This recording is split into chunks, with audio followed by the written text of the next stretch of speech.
Welcome back to another podcast episode. Today I'm going to be talking about the January blues, the importance for change and routine, especially for me, and how without it kind of sends me into like a negative spiral and what that means, and just some other things I've seen this week. So yeah. Okay, so starting with the January blues, this is something that I always struggle with every single year. It's the weather for me, living in the UK. Everything that brings me kind of joy, like going on a walk and whatever, like I can't really do if it's like raining and windy and stuff. So a lot of my routine, like the things I feel like I've implemented in my daily routine to kind of keep me sane, kind of disappears in January. And for me, something I've realised is how much of a structure I actually need. So if that structure starts to fall apart, or like even small things like the gym's inside, but like getting to the gym, it's cold, like the motivation is not there, so my whole structure gets a bit like thrown about, and it can really overwhelm me and just makes me feel really depressed. So for me, I really struggle in January. Obviously money can be tight as well, so I can't go out and do as much as I want to, but it's also a month where it makes me realise that okay, we have to stay home. Do you know what I mean? And I feel like for me, I've spent years and years kind of running away from home or trying to find distractions that take place outside with friends, like lots of distractions and things. And I do feel like this year is probably one of the first years that I've quite actually enjoyed the like, actually let's stay home and in this safe space. I finally feel like I've created a safe space here, and it's taken years. It's taken a lot of change. One, this room has changed multiple times, but the beginning of this month I got this new sofa, which is like a little corner sofa, new little table and things, and I'm in the process of just making this room, because it's like a studio room, my safe space. I work here, I sleep here, I also chill here. I needed to create different sections. I didn't want to merge everything into one or have a messy room where it just makes my brain feel messy. So I'm really taking pride in having a big change, moving things around and making sure this is my safe space that I enjoy staying in. Like I'm not looking to get out of it. And I know that's difficult if you have a smaller room or there's not much you can change and things, but if you can, then that is the biggest thing I recommend, especially starting the new year, is make a big change. I don't know what that could be, but for me it was my actual living space to change completely. I do struggle with January, and I also struggle with New Year's resolutions, so that idea of like we need to make a change, it's the new year, new me, like I do normally struggle with, and I always bash it and I'm like, oh, that doesn't work for me. And then it gets like 2 weeks into January, and then because my routine's shaken and I can't do anything I would normally do, then I end up doing a big change or something new anyway. Made a big change, and I recommend it to everyone that's kind of struggling or feels a bit in a rut. But I also did run away, in the sense of I did book a holiday. So I'm still not completely there. I couldn't deal with the weather, so I went to the Gran Canaria, the Canary Islands. I wouldn't say it was running away. I went to Lanzarote last year in January, and that was definitely like running away from my problems type thing. This, I wasn't running away from anything. I think it was more just, I feel like I couldn't start the year properly. Like I felt like I needed a change. I felt really weird just coming home January the 1st and like nothing had changed, just the fact that it was a new year. And I really was not motivated to start work again, and was not motivated to do anything. And I was like, I feel like I need another break, which sounds like so silly because I'd had Christmas, but like a change of scenery. So I did that. And yes, maybe I'm running away and it's a distraction, and I had so much fun there and I needed the sun, and honestly it was such a good reset and a good holiday.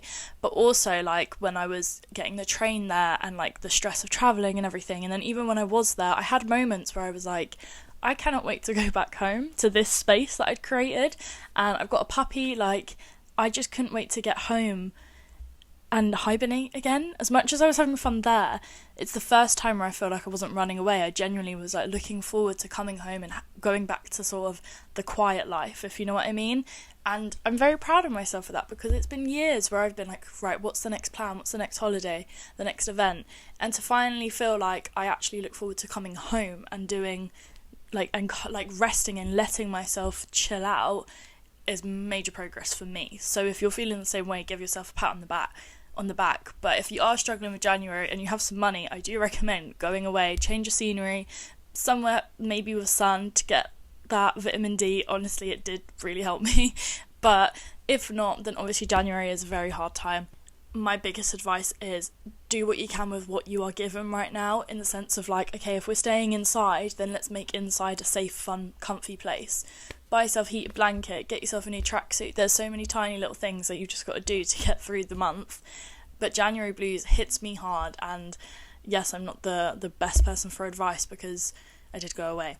But it helps me, and I've come back and I felt very inspired on holiday. I was like, right, I'm ready to work, I'm ready to do all my side hustles, I'm ready to finish this room. Like, I'm really looking forward to also just kind of coming back and just hibernating a bit more now. I think as well, I also really struggle with the new year, January, because the rush of December for me is such a high that I feel very, very low and depressed in January, because December's also my birthday, it's also my friends' birthdays, Christmas, New Year's, there's a lot going on, and there's like not a weekend where I don't have plans. So to then come to January where I've like, no one's going out, I've got no money, the weather's bad, and it's not even like Christmassy mood anymore, is such a low for me. So I always really struggle, and I bet everyone feels the same. But in saying that, it is not long now before the clocks go, I think, forward, not back.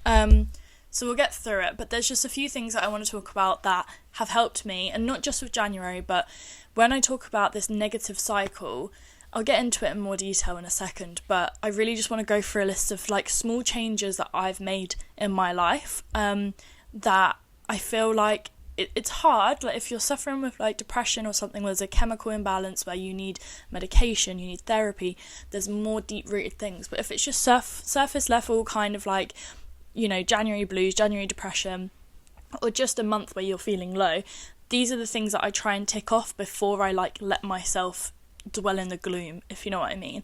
I feel like I had such a bad habit in years of just feeling a bit sad and like enjoying it and grabbing onto it, being like, poor me, and just like that was the mood, and I hadn't even tried to make myself feel better, or I'd done like one thing and it didn't work. So I have a few things that I want to talk about and see if it helps anyone. And I know I sound like a broken record because you probably heard me talk about these things before, but if you can kind of do all these things and you still feel shit, then let yourself feel shit and like go seek therapy, something else.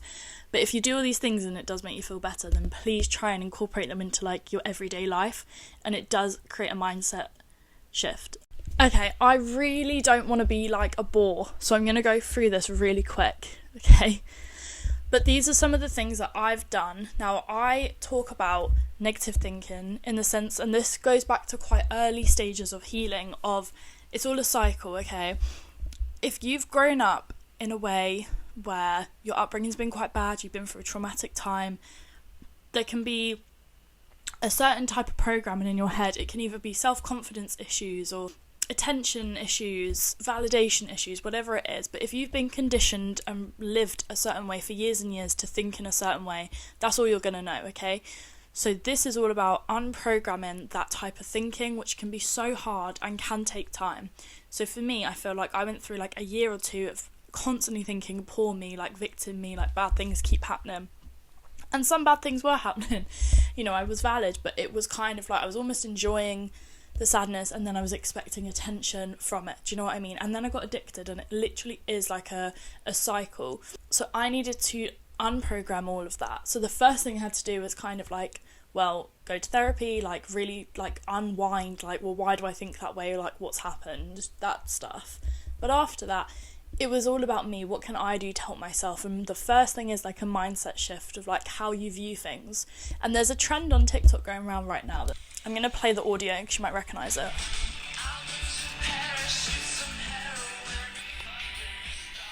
So basically the trend is something negative, like a phrase that you could say negatively, like, oh, I feel everything so deeply, like it's so annoying. And then the next slide is like, I feel everything so deeply, as like a good thing. And it's just the way you view things with the exact same thing. It's all about perception, yeah?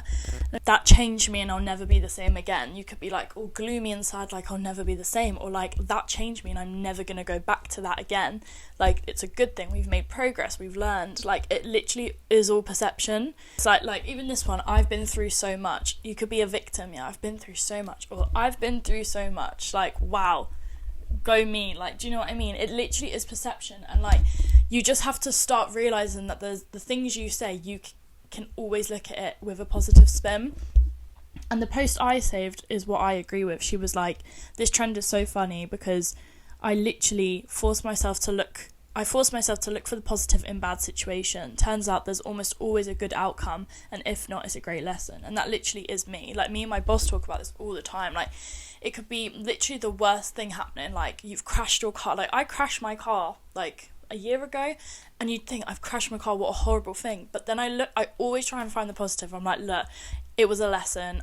I'm going to have to crash my car at some point to know how to deal with that situation. Maybe I wasn't driving as safely. I will drive safe from now on. Things like that, you know what I mean? Like, you get fired, okay, that's so horrible.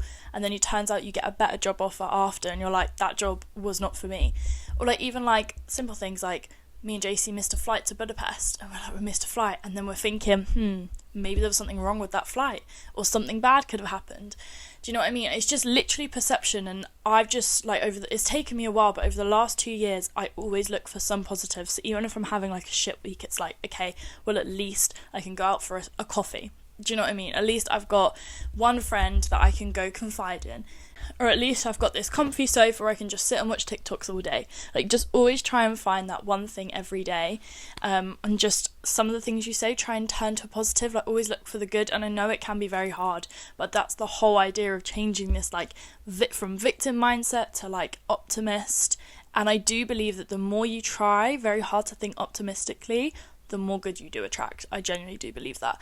So that is the mental shift you have to have. And there's a lot I can go into, and I don't know if that makes sense, but you've got to try and do that first. The second thing is, like, the physical, like, things that you're doing to help yourself. So, like, okay, I feel shit. Well, let's go through my little list of things. This is all personal, so it might not work for everyone. But for me, it's like, okay, I feel really gloomy and shit today. And sometimes I'm really unmotivated, so some of these things, like, where you don't even want to get out of bed, obviously give yourself some chill days where, like, you've realised that nothing's going to happen, and that's okay. But on a day where you know you want to get up, you're just like, I just don't know what to do with myself to make me feel better. These are the things I do. I give myself one treat a day, okay? Now, obviously this depends on money, but it can be very, very small amounts, like a Greggs, a coffee, a smoothie, whatever it is, like a 99p coffee from Tesco. Like, literally, I give myself maybe one treat a day or every other day, whatever it is, even if it's something for free, like go find some flowers or literally anything, one treat a day. I cook a lot now. I have the time to, not everyone has the time to, but if you have time in the mornings, cook yourself a breakfast, or if you have a job, then it'll be more like a dinner. Or if it's like that's really time consuming, just baking, because baking's a lot quicker. So there's like a lot of things I do that are very quick. Trying to, first of all, nourish yourself with good food, even if that means, if you've got the money, then go get it outside. But if you've got the time to, at any point, even if it's on the weekend, do, because cooking and baking is like a good hobby anyway. It takes up some time, then you feel rewarded at the end because you've accomplished it, you get the treat, but also you're nourishing yourself with good food, which you probably need, and you're probably not eating enough anyway. So food, vitamins and hydration. Now this sounds silly, but I swear vitamins can make such a difference, especially for women. Men as well though, like there are certain vitamins you need to take that will boost your mood. Like I always used to struggle with my moods, and turns out that I don't know if it's the same with men, correct me if I'm wrong, but for women, gut health is like very closely linked to moods. So ever since I started taking probiotics for my gut, my mood's got a lot better. So I don't know if that's a combination of other things, but it's just something to look into. Same with magnesium. I feel like I tend to lose energy around 2 to 3 p.m. Take a magnesium every day and it boosts you back up. Vitamin D will just help you with your immune system. You won't get ill. That's something that's happening at the moment. And when I feel ill, I feel like I can't do anything. This all links together. Do you know what I mean? Exercise. Now I know everyone's going to be like, what the hell? Even if it's just a 20-minute walk. Do you know what I mean? And the walk is, 1, for exercise, but 2, just stimulation of going out, seeing something different, potentially meeting strangers, just saying hello as you're walking past. You see dogs, animals, anything that brightens up your day a little bit. Now, with this weather, it's a little bit difficult, but do try and get out, even if it's like 10 minutes around the block. Like, it's windy, but like today it's well sunny. So like I still went out. I've got a dog, so it's a lot easier. But there was a period when I didn't have a dog. I still went out. You've just got to do it. I feel like a lot of people say, oh, walks, I don't get it. But you can't knock it till you try it. If you don't like walks, then do go to the gym. I sometimes just go to the gym for like 20 minutes on the cross trainer, because if I've got a busy work day. Or a bike or a run, depends what you like. Get the endorphins going.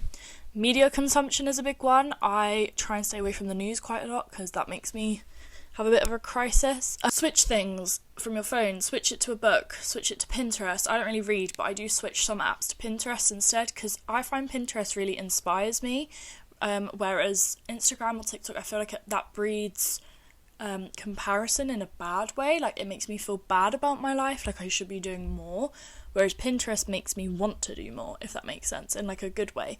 You really want to have that mindset shift again. This could be a mental thing. It's like, if you're looking at someone's life and you're almost like, that makes me feel shit about mine, or like you're jealous, look at it as something to inspire you rather than make you feel bad. Don't take it personally. It's nothing to do with you.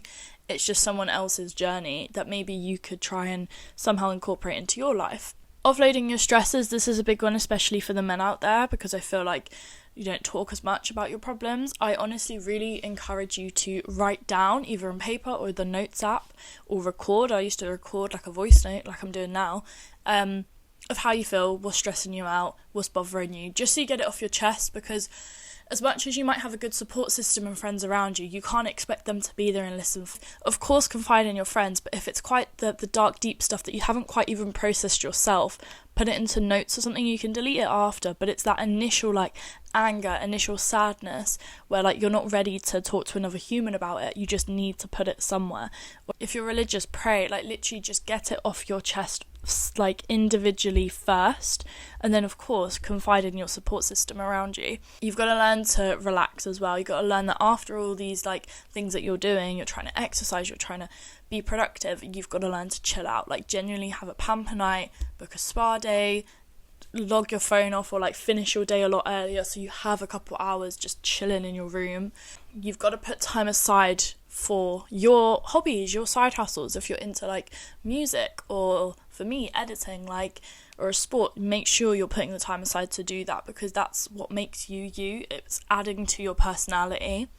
And then the last thing is, once you've kind of cleared your head, you've done all these things, you've ticked off, okay, well, I've exercised, I've eaten, I've done a hobby, I've treated myself, like everything I've spoken about, then it's like, as an individual, you've done such a good job of like looking after your inner child, looking after yourself. You've done it all. So now it's time to go and socialise and not be a hermit. Do you know, is that what? Hermit? Because you can kind of lock yourself away, and that's not good. But you also do need time to be alone and heal independently and not go out all the time. So balance is key, but once you've got a clear head, then you know you can go socialise and you can be happy and in a good mood, because the worst thing is like going out and you're not quite ready to be socialising, and then you're in a bad mood and your authentic, fun, bubbly self isn't quite present, and you don't want to do that. So you want to make sure that you've got a clear head and then you go socialise. So that all the things that I do that make me feel better, and I feel like I'm quite harsh on myself, but if I'm feeling a bit sluggish and I haven't done any of those things, then I can't really be pissed off at myself, because I know that this stuff works for me. So I have to do these things. If I still feel bad, then I know I've burnt myself out and I need to take more drastic action of whatever it is to do. And none of these things are really setting me up for the future and like they're just about being present and just enjoying, looking after myself and enjoying what I've been given today, and not stressing about the past, not stressing about tomorrow, just let me have fun now. I think for me it's all about being grateful. Like, it is so easy to take the small things for granted and just, when's the next big thing, I feel shit, but realistically there are so many like small fun things you can do for yourself and feel very grateful for. So please do that first before feeling sorry for yourself or anything. And I know that's harsh, but honestly has helped me. You have to find routines and the little things that make you feel good and stick to them, and then anything else that comes is a bonus. Now I sound like a broken record, but you can see how everything's linked.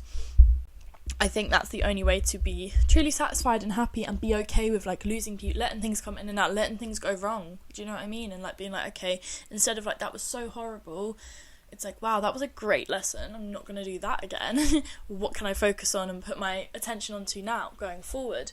So it's just a big game of how can I think about something differently? How can I change the spin on it? How can I be a more happy person? And I think that is the goal for everyone, is maybe not happy, but how can you become a more peaceful person where you're content with your life, your little quiet life, but you can also have these great bonuses of great plans and great fun things, But the core and the root is, can I be content alone and not doing anything particularly dramatic or fun?